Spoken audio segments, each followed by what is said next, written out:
一個人行開，又係新加坡之旅第二日嘅分享。Day 2。第二日嘅第一個景點呢，就去坐 Duck Tour 遊一轉 Marina Bay 先。Duck Tour 呢，就係一個呢水陸兩用嘅交通工具嚟嘅。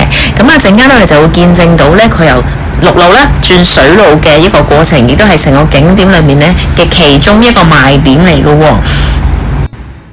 準備啦！我哋見到個湖咯，係咪？即係準備落水嘅時間即將到啦！我哋倒數啦吓，3、2、1，係未落嘅，你知幾時落噶啦？望下咪知咯。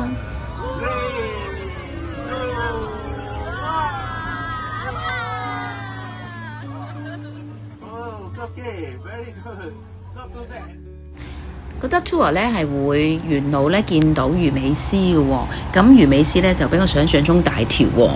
除咗最為人熟悉嘅魚尾獅之外咧，其實呢個 trip 咧都可以喺 Marina Bay 行一個 round 咁樣。咁跟住咧，我夜晚咧都會用腳行一個 round 咁。咁無論日景同埋夜景咧，我都覺得係非常之值得去嘅。去到肚餓嘅時刻咧，就去咗大家都好中意嘅阿坤啦。咁入邊呢個奶茶真係好好飲啊，好滑啦。咁我去到成個旅程咧，我飲咗2杯咁樣。多士呢又香又脆啦，你睇下有花生醬芥煙 ，yummy。食飽飽，向住摩天輪出發。你睇下藍天白雲呢幾靚咧。呢度呢就係喺摩天輪附近嘅景緻啦。咁所以呢，你見到個天色咁靚，亦代表住呢，我哋全日呢都係濕立立、臭崩崩咁去每一個嘅行程。我哋就嚟要去到呢一個摩天輪啦。Hello， 我而家喺新加坡嘅 Flyer 360啊，好開心啊！你知唔知成架360咧，其實係可以有成10幾個人坐㗎，可以一個人坐晒。因為今日係星期一啦，而且我係喺最熱嘅下晝行過嚟啦，你睇我塊面都紅晒。勤力的小鳥真係會有重食㗎。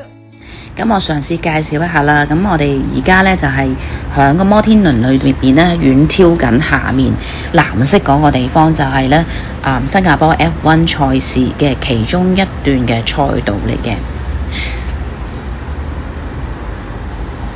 呢一個呢，就係一個溫室嘅花圃，就係一個好大嘅花圃啦。咁雖然我都中意睇花啦，但係我又覺得好似未捨得去用成個幾2個鐘去行呢一個地方。咁或者遲啲有機會再嚟嘅時候，先再去呢一度啦。你睇下我可以中意點影就點影啦，係嘛？真係好好嘅一個機會。咁當然啦，除咗影我自己之外，話晒我都有啲鬆啲啊嘛，咁都同佢影一影相留念先啊。跟住去到呢個好熱鬧嘅 Buckets， 咁而 Buckets 隔離呢，就有個熟食市場，我哋介紹下先。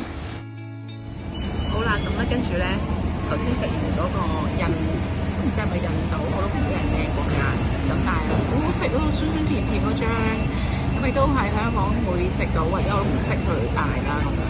咁跟住咧呢個呢，亦都係當地人嘅即係推介嘅另外一間甜品鋪啦，睇下先。咁呢間鋪頭呢，就叫做甜品山。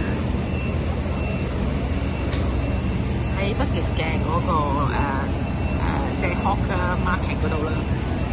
我哋要試下啦。咁咧好正啊！頭先咧就喺嗰個印度嘅酸辣嘢嗰個鋪頭嗰度咧就食咗大概係好似5個零銀錢嘅加紙啦。呢度咧就係食緊2個6嘅加紙，即係10幾蚊港紙，真係好抵啊！咁試下好唔好食先。頭先嗰個幾好食，好似鮮芋仙咁。跟住我哋就去小人道呢個區域啦。小人道咧都有佢嘅 Hawker Market， 而佢樓上咧就會有一啲賣印度服飾嘅地方啦。咁亦都佢有一啲本土嘅街道啦，好多印度人喺度居住，亦都好多生活百貨咧喺呢度買到嘅。所以小人道呢個地方我哋冇停留好耐啊。咁因為我哋仲要去睇夜景。呢度咧喺 Marina Bay 嘅對面望翻過去個夜景真係好靚。咁行到過之後呢，我哋就去咗魚尾獅。咁當然要做翻魚尾獅經典嘅動作啦。嗱，我真係試埋今次㗎。如果真係唔得嘅話，就成為我哋呢個新加坡嘅遺憾啦。我哋開始啦。其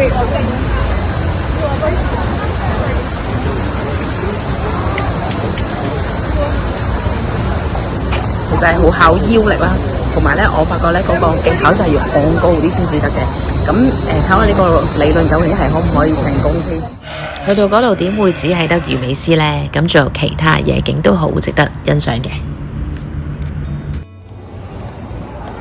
Hello， 呢度咧係 Marina Bay 嘅夜景啊！我又去轉一個360度先。